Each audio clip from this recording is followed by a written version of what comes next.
Hi all, I have another fascinating Blitz game to show you from the World Blitz Championship in 2017.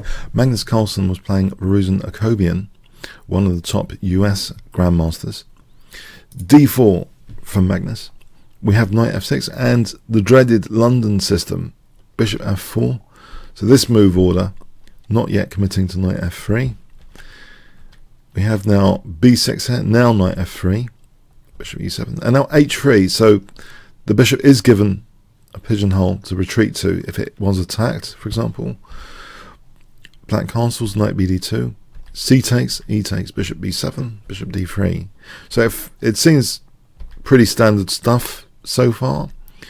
Queen e2, a6, a4, rook e8, bishop h2. White does have some pressure points here, a6 for example, and d6 that black's got to keep a sort of track of if there's more pressure being exerted on these points.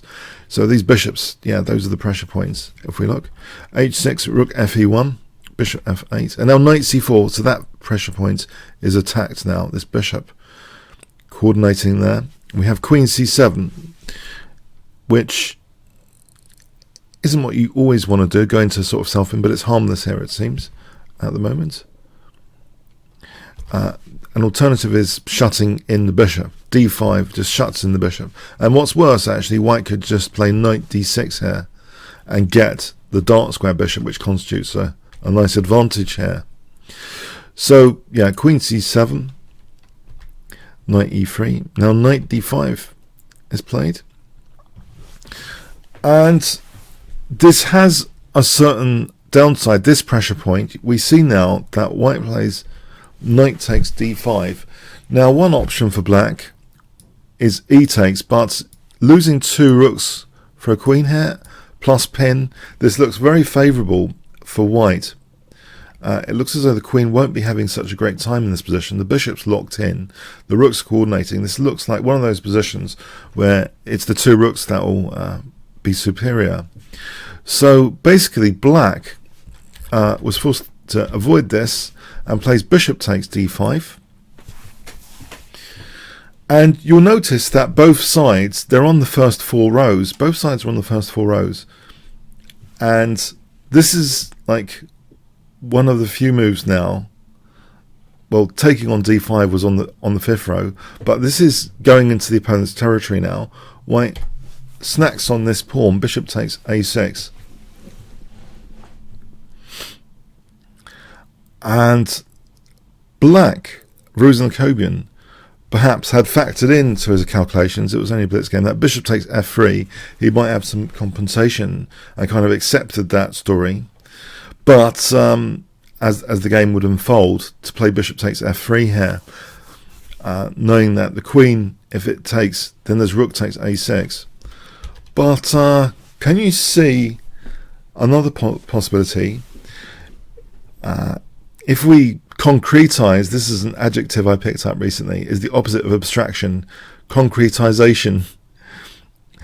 When we concretize, we're playing in a less abstract manner and paying great attention to the particular details and finesses of a position, which is really difficult to do in blitz chess because it's mostly about intuition.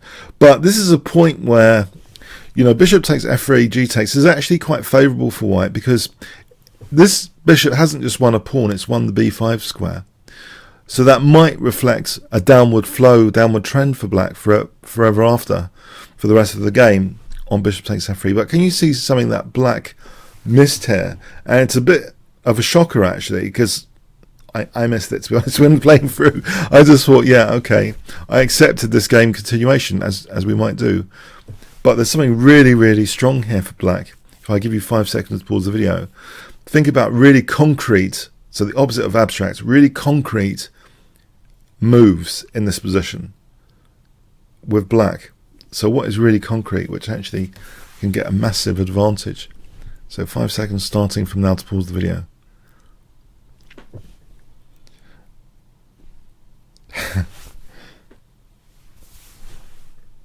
It's a shocker, but there is actually rook takes a6. whilst this carried a weakness of the last move, neglecting a6, it did carry a strength, controlling c4, which is actually demonstrated. Yeah, can you guess? Bishop c4 is kind of trapping the queen. There's nothing really. This is going to lead to a big material advantage. It's trapping the queen. There's no easy way for the queen to come out. Queen could give herself up, but yeah, black will be in the driving seat, totally winning there, it seems. So anyway, that opportunity was missed. It's only Blitz, but that opportunity was missed.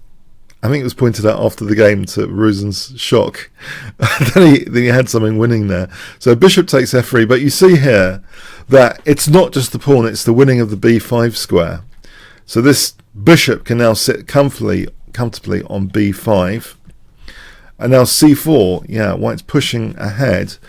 And with c4 is able to play b5 and try and create a passed a pawn soon. So it comfortably flows from this point, actually. So it was actually a really critical juncture for the game flowing or not, or the game being lost if that tactic was found. So this is a very strong passed pawn.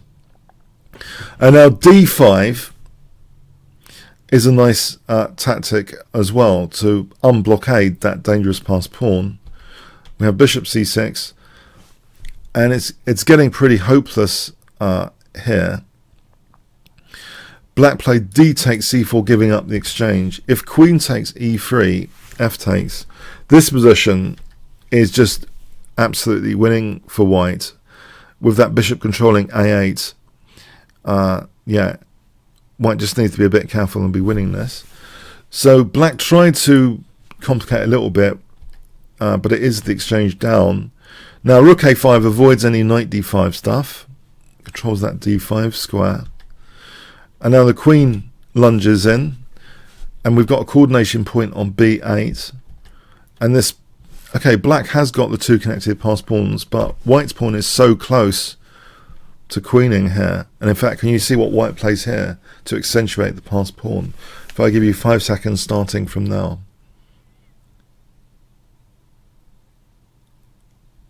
Okay. Yep, the London system bishop here supports queen b8. It's pretty hopeless. c3 was played. And now, how would you win with the passed pawn? I hope you can see it. Yep, you can unblockade with queen takes c8. And actually there was a time forfeit here. It's lost anyway. If we have this position, these pawns are not going anywhere. Just we go like this, and we stop the pawns, and that'll be it. Okay, so I thought it was a fascinating tactical blunder. I know. So even the Super GMs will blunder in Blitz, particularly in Blitz, because you can't look at the concrete details of the position all the time. You try and look at a few forcing sequences, but that was a very, very key forcing move, which is kind of surprising, a little bit shocking there actually. You know, there seemed to be some sort of logic about winning that pawn. It was logically kind of justified, but the bishop was on the central square, and so it did control c4, so it did provide a support for this trapping the queen. Just an interesting tactical incident there. Okay, I hope you got something from that. Comments, questions, likes, shares appreciated. Thanks very much.